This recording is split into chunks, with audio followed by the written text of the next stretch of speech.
Hey students, along with history, you will keep getting very interesting updates on science, maths, Hindi and English also. तो खुश रहिए, मस्त रहिए और देखते रहिए.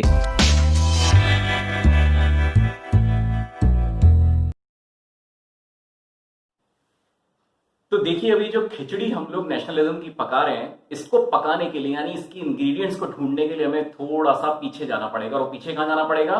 Let's move backwards from French revolution towards mid 18th century. अब mid 18th century की पोजीशन कैसी थी? मिड 18th सेंचुरी में, जैसा आपको मैंने फर्स्ट लेक्चर में बताया था, यदि हम पूछते किसी से कि भैया कौन से देश में रहते हो, तो शक्ल ही देखता रहता, जवाब ही ना दे पाता, क्योंकि कोई देश थे ही नहीं. अब आप सोचिए कि कितना टफ टाइम रहा होगा. तो उस टाइम पे कौन था? What was the situation of Europe? तो यूरोप की सिचुएशन उस टाइम ऐसी थी कि फॉर एग्जांपल जर्मनी की बात करेंगे तो वहां पे बहुत सारे प्रिंसिपैलिटीज थी. यदि हम स्विट्जरलैंड की बात करेंगे तो वहां कैंटॉन्स थे. सिमिलरली इटली के अंदर बहुत सारे किंगडम्स थे, यानी कि ये पूरी बेल्ट जो थी वो बहुत छोटी छोटी प्रिंसिपैलिटीज में बटी हुई थी. एंड सिमिलरली एक दूसरी एक्सट्रीम थी जो कि यूरोप का ईस्टर्न पार्ट था या सेंट्रल पार्ट था. तो वहां पे ऐसे ऐसे इतनी बड़ी मोनार्कीज अपना सिस्टम एस्टैब्लिश किए बैठी थी कि उनके अंदर एक तो नहीं बल्कि 8-10 कंट्रीज एक साथ एस्टैब्लिश हो जाए. तो राजा के बाद अब जरा प्रजा को समझते हैं. तो how was the social class of Europe during mid 18th century? So there were 3 important categories. एक एक करके समझेंगे, बड़ी मजेदार और इंटरेस्टिंग है. So the first one is the class of aristocracy. Okay, ये वो रईस या जमींदार टाइप के लोग थे जैसे जिनके पास बहुत पैसा था. Then that was the dominant class of Europe at that time because they were socially, politically and economically very influential. अब हम समझते हैं इनके बारे में यदि कुछ लिखना पड़ जाए तो हम क्या लिखेंगे. तो चलिए एक सेंटेंस याद करिए, रहना, बोलना, मिलना, जुलना. बस इसे याद कर लीजिए, आप आराम से इनके बारे में लिख लेंगे. कैसे? रहना, they owned estates in countryside, यानी कि उनके पास गांव में भी घर थे. And they also own town houses in cities. तो ये उनका रहने का फैक्टर था. देन केम बोलना. तो French was spoken for supremacy and diplomacy in high societies at that time. Okay, then the speaking of मिलना जुलना. तो मिलना जुलना का फैक्टर आएगा that they were united by a common way of life. आप देखो और पहचान जाओ कि भाई ये एरिस्टोक्रेट फैमिली को बिलोंग करता होगा. And finally the families were generally connected by marriage ties, यानी कि जो शादियां होती थी वो एक एरिस्टोक्रेट फैमिली की दूसरे एरिस्टोक्रेट फैमिली में ही होती थी. ये थी एरिस्टोक्रेसी की छोटी सी कहानी. चलिए अब आगे बढ़ते हैं. And now let's understand the second category of population which is of the peasants. यानी कि ये थे तो मेजॉरिटी में लेकिन तब भी बहुत बेचारे थे. तो चलिए समझते हैं. So on the western part of Europe, majority of land was found by the tenants and the small owners. यानी कि जो लैंड था वो छोटे छोटे पार्ट्स में बटा हुआ था. वहीं जो ईस्टर्न पार्ट था, the land holding was on the form of the vast estates, यानी कि उनकी जो ओनरशिप थी वो ज्यादातर किसी ना किसी एरिस्टोक्रेट के पास में रही होगी. And it was cultivated by the serves, यानी कि ये जो सर्व थे वो बेसिकली बंधुआ मजदूर थे जिनको काम तो करना होता था बट मिलता कुछ भी नहीं था. तो this was the situation of the peasants of Europe. आज के डिस्कशन में ना खाने पीने की बहुत सारी बातें होने वाली है. After all we are discussing the making of nationalism. तो जरा सोचिए कि आपके घर में बने पनीर लबाबदार और जब वो सामने आए तो उसमें पनीर ना हो. बिल्कुल ऐसी ही पोजीशन है हमारी न्यू मिडिल क्लास की. उसके बिना ये डिस्कशन कंप्लीट नहीं हो सकता. तो now let's understand this new middle class. ठीक है, तो इसके बारे में समझने के लिए we need to connect this class with the industrial revolution. ये दोनों चीजें एक दूसरे से बड़ी स्ट्रांगली कंबाइंड है. जरा समझिए किस तरीके से. तो हुआ कुछ ऐसा कि 1760s के अंदर जब इंग्लैंड के अंदर इंडस्ट्रियल रेवोल्यूशन शुरू हो चुका था, वहीं जो हमारा वेस्टर्न और सेंट्रल पार्ट ऑफ यूरोप था उसके अंदर यानी कि फ्रांस और जर्मनी के अंदर यही चीज यानी कि इंडस्ट्रियल रेवोल्यूशन शुरू हुआ कुछ 1810 के अंदर. तो ये 50-60 साल का डिफरेंस था बट चीजें शुरू हो चुकी थी. तो इंडस्ट्रियल रेवोल्यूशन के सामने आने से दो जरूरी चीजें सामने आती है. The first one is a rise in the industrial production and a rise in trade. ये दोनों चीजें बहुत तेजी से बढ़ने लगी. अब जब ये दोनों चीजें बढ़ी तो एक नई चीज सामने आई which was the emergence of the new towns, यानी कि नए शहर हमारे सामने आने लगे. अब जब ये नए शहर आए तो शहर कब बनेगा? जब उसमें लोग रह रहे होंगे. तो वहां कौन लोग रहते थे? वहां जो लोग रहते थे इन टोटलिटी यही हमारी नई मिडिल क्लास थी. तो आप समझिएगा कि ये जो इंडस्ट्रियल प्रोडक्शन था वही इस नई मिडिल क्लास का पूरा बेस था. इसी के ऊपर उनकी जिंदगी टिकी हुई थी. तो इसके अंदर कौन लोग रहते थे जरा समझते हैं फटाफट से. तो सोचिए पहली कैटेगरी क्या होगी? The people who were the industrialist, जिन्होंने इस इंडस्ट्रीज को एस्टैब्लिश किया था. सेकेंड वर द बिजनेसमैन जो कि उस ट्रेड को रन कर रहे थे, and the third category was of the professionals, यानी कि जो इन दोनों को सपोर्ट करते थे, like engineers, professionals like chartered accountants और समथिंग लाइक दैट। और इसी के साथ में ऑब्वियसली एक वर्किंग क्लास पॉपुलेशन भी थी जो कि वहां पे रहती थी। ये वो लोग थे जो कि यहाँ पे इन इंडस्ट्रीज में वर्कर होंगे या किसी बिजनेसमैन के यहाँ काम करते होंगे। ओके, अब आप सोचिए कि इन सब ने मिलाकर के जो एक नई मिडिल क्लास क्रिएट करी, तो ये जो लोग थे ये जरा पढ़े लिखे लोग थे, और पढ़ने लिखने का मतलब यू कैन आस्क क्वेश्चंस, आप सवाल पूछने लगते हो। तो they started discussing some of the very important things like the idea of national unity. They started discussing the abolition of aristocratic privileges, यानी कि उन्होंने कहीं ना कहीं सिस्टम को हिलाना डुलाना शुरू कर दिया था। अब आप सोचिए बात करें, तो ये जो हमारी न्यू मिडिल क्लास थी ये अपने थॉट से, अपनी आइडियोलॉजी से कई चीजों को बदलने वाली थी, और इसी वजह से 19th सेंचुरी ने एक बड़ी इंटरेस्टिंग चीज को विटनेस किया। What was that? So that was the friendship of nationalism with the ideology of liberalism, और इसी ने एक नई टर्म हमारे सामने रखी विच इज लिबरल नेशनलिज्म। तो लेट्स अंडरस्टैंड कि ये लिबरलिज्म क्या बला थी, ये क्या चीज थी। तो लेट्स अंडरस्टैंड दिस। इसका मतलब होता है it has come from a Latin root liber which means free. आप इसको कनेक्ट कर सकते हैं with the Statue of Liberty which used to be the symbol of freedom for the French revolutionaries. तो अब समझते हैं एक बड़ी इंटरेस्टिंग बात कि इस पूरे आइडियोलॉजी के पीछे किसका दिमाग चल रहा था। Yes, there are new middle class. तो सोचिए इन लोगों ने अपने इस थॉट प्रोसेस को, अपनी इस आइडियोलॉजी को सोशल प्लेटफॉर्म पे, पॉलिटिकल प्लेटफॉर्म पे और इकोनॉमिकल प्लेटफॉर्म पे किस तरीके से समझा और कैसे प्रेजेंट किया। इसको हम एक एक करके समझेंगे, और इस बात पे फोकस रखिएगा कि ये तीनों ही डिस्कशंस आपके सामने किसी भी फॉर्मेट में क्वेश्चन बन के पेपर में आ सकते हैं। तो don't miss it out, just keep understanding this. So on social sphere liberalism has three indications which were demanded by our new middle class। तो वो तीन फैक्टर्स क्या थे जरा समझिएगा। पहली बात, फ्रीडम फॉर द इंडिविजुअल, यानी कि हर एक आदमी जो कि इस जगह पे रहता है, इस कंट्री में रहता है, वो फ्री है। Secondly, equality of all before law, यानी चाहे राजा हो चाहे कोई पीजेंट हो, लॉ सबके लिए एक जैसा होना चाहिए। And the third thing is which was very interesting and different, और इसी के ऊपर सबसे ज्यादा इस न्यू मिडिल क्लास ने एम्फेसाइज किया, and that was the inviolability of the private property। इसका क्या मतलब है? इसका ये मतलब है कि यदि मैं किसी प्रॉपर्टी को ओन करता हूं तो उसमें किसी और की दखलंदाजी नहीं हो सकती है।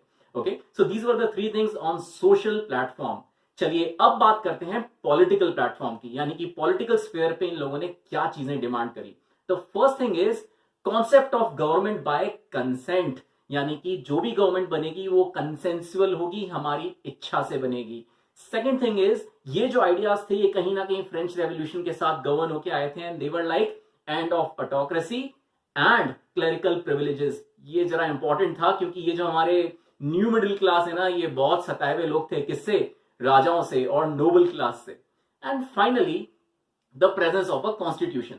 तो आप ये समझिए कि ये दो स्फीयर हमने कवर किए, और इसी के साथ में एक छोटा सा इंपॉर्टेंट नोट बनता है which is on the concept of suffrage during that time in Europe. Suffrage का मतलब होता है राइट टू वोट। तो यहां आप ये समझिएगा कि एट दैट टाइम यदि हम कंपेयर करते हैं कि ये सिचुएशंस वोटिंग को लेके कैसी थी, तो आप ऑब्जर्व करिएगा कि फ्रेंच रेवोल्यूशन के दौरान जो प्रॉपर्टी ओनिंग मैन थे, they were only allowed to give the vote, यानी कि एक तो मैन, ऊपर से उनके पास प्रॉपर्टी भी होनी चाहिए। The second situation came in the front of Jacobian clubs, यानी कि जब जैकोबिन क्लब्स एक्टिव थे तो उस टाइम पे हर एक मैन, यानी कि जो मेल पॉपुलेशन थी और 18 साल के ऊपर थी, यानी कि एडल्ट मेल थे, वो लोग अलाउ किए गए वोटिंग के लिए।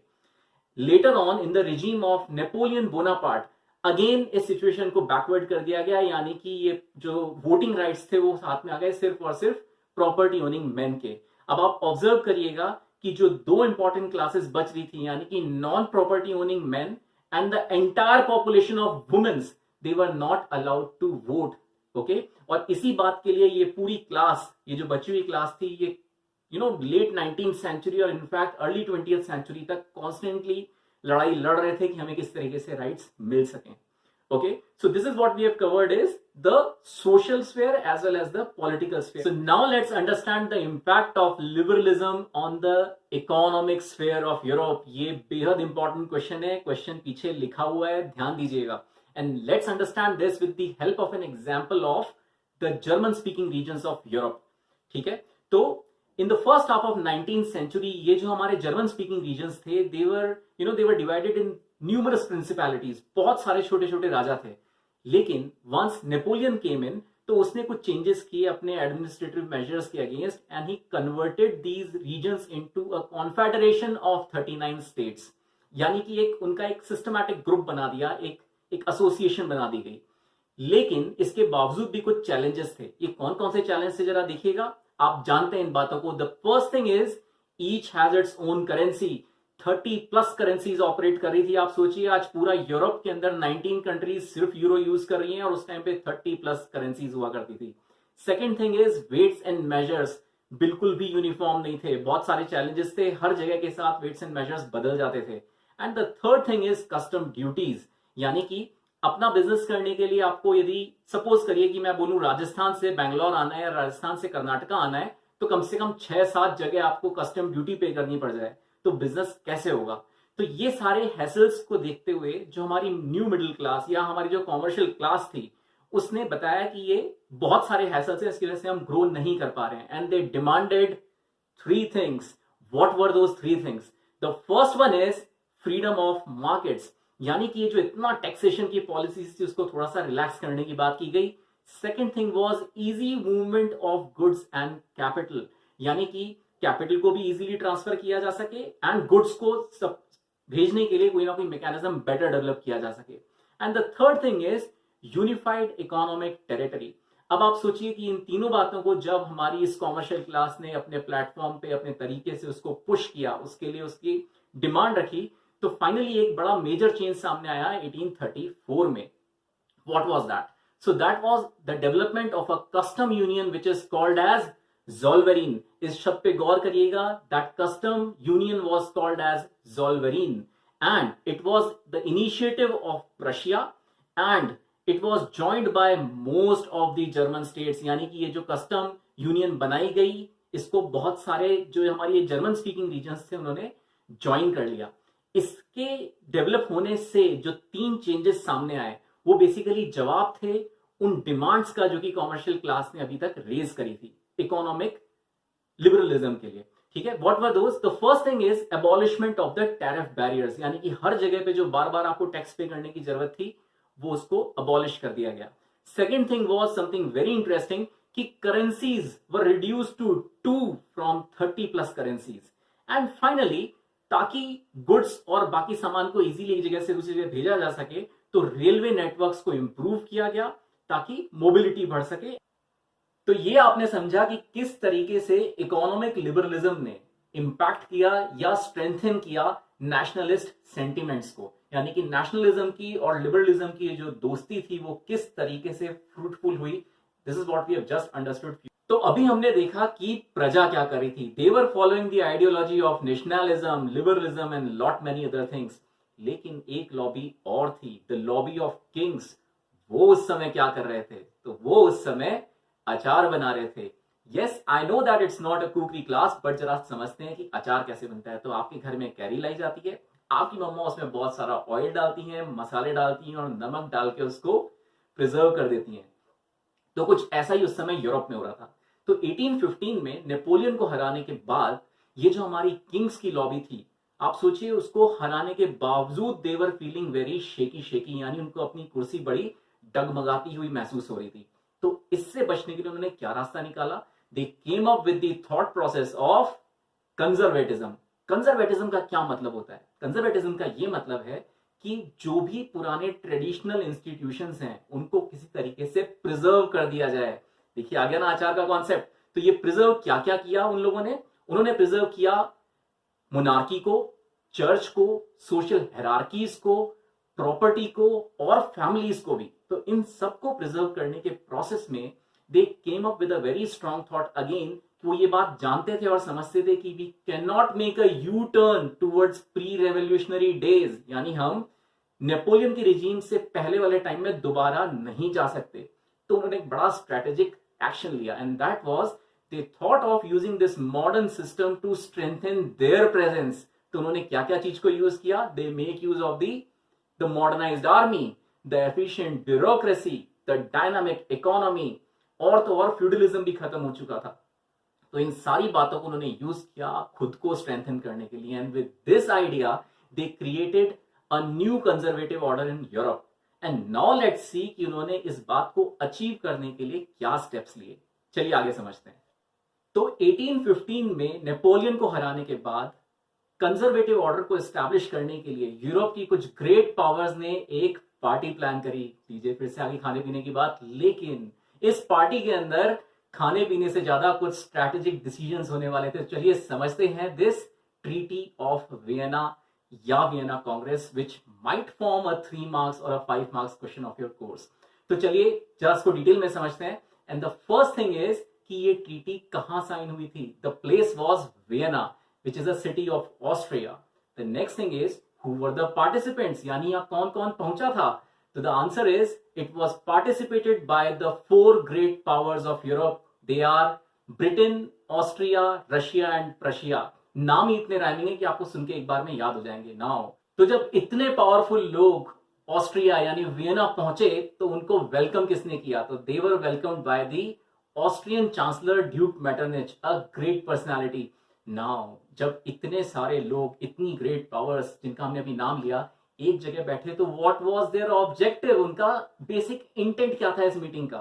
सो they had 2 objectives. The first one is undoing most of the changes that came in Europe during Napoleonic wars, यानी कि नेपोलियन ने जो कुछ चेंजेस सिस्टम में डाले थे उनको उन्होंने कंट्रोल जेड करना था, यानी अंडू कर देना था। And the second was establishment of the conservative order in Europe. तो अब जरा देखते हैं कि ये जो उनके 2 ऑब्जेक्टिव्स थे उन्होंने किस तरीके से स्टेप बाय स्टेप फुलफिल किए। तो first thing, Britain was having very bad terms with France.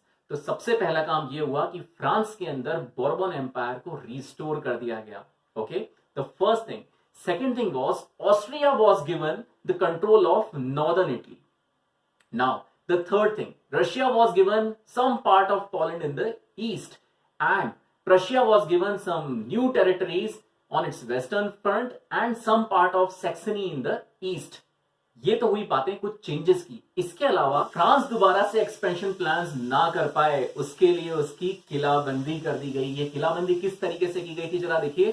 So kingdom of Netherlands was set up in north with Belgium and Piedmont with Genoa, which was a part of Italy, was set up in south. इन दोनों की help से पूरे France को block कर दिया गया। And one thing which they didn't change was that the German Confederation of 39 states remained as it is. यानी कि ये जो काम नेपोलियन ने किया था उसको उन्होंने मेंटेन किया, कंटिन्यू किया। So let's close the discussion about conservatism with the understanding of the ideology of this order. ठीक है? So there are 3 points which are to be covered in this section. The first one is that this regime was autocratic in nature. Second thing, they were highly intolerant to the criticism, dissent or any of the activities against this government. And finally, it was the imposition of censorship laws, जिसका क्या मतलब था कि कोई सा भी mode of communication, newspapers, books, plays, songs, कुछ भी जो फ्रांस के बारे में बात करे या फ्रीडम की बात करे, they were all censored. और हमारे लिबरल नेशनलिस्ट इसी सेंसरशिप लॉ के अगेंस्ट कॉन्स्टेंटली अपनी वॉइस रेज करते रहते थे। अब हम लगाते हैं हमारी नेशनलिज्म की खिचड़ी में जरा क्रांति का तड़का। तो देखिए हुआ कुछ ऐसा कि वियना कांग्रेस 1815 में होने के बाद तो ये जो हमारे लिबरल नेशनलिस्ट थे, they were being suppressed by this government and they had to go underground, यानी उनको कहीं ना कहीं गायब होना पड़ा। लेकिन उनकी एक्टिविटीज नहीं रुकी and finally it was a sprang up of some secret societies. कुछ बड़ा इंटरेस्टिंग हो रहा था। और देखिए ये जो सोसाइटीज थी इनके 2 बेसिक ऑब्जेक्टिव्स थे। The first one is training of these revolutionaries and the second one is spreading of their ideas with in the masses. तो इन 2 बातों के साथ में रेवोल्यूशनरी बनने का जो बेसिक ऑब्जेक्टिव था वो क्या था, उस समय पे रेवोल्यूशनरी बनने के क्या मायने थे। तो there were 3 important things. The first one is commitment to oppose the monarchical form of governments which were formed after the Vienna Congress. And the second thing was to fight for the freedom. And the third thing is a clear vision of developing of a nation state. तो ये तीनों बातें कहीं ना कहीं हर revolutionary का सपना थी, उसका विजन थी।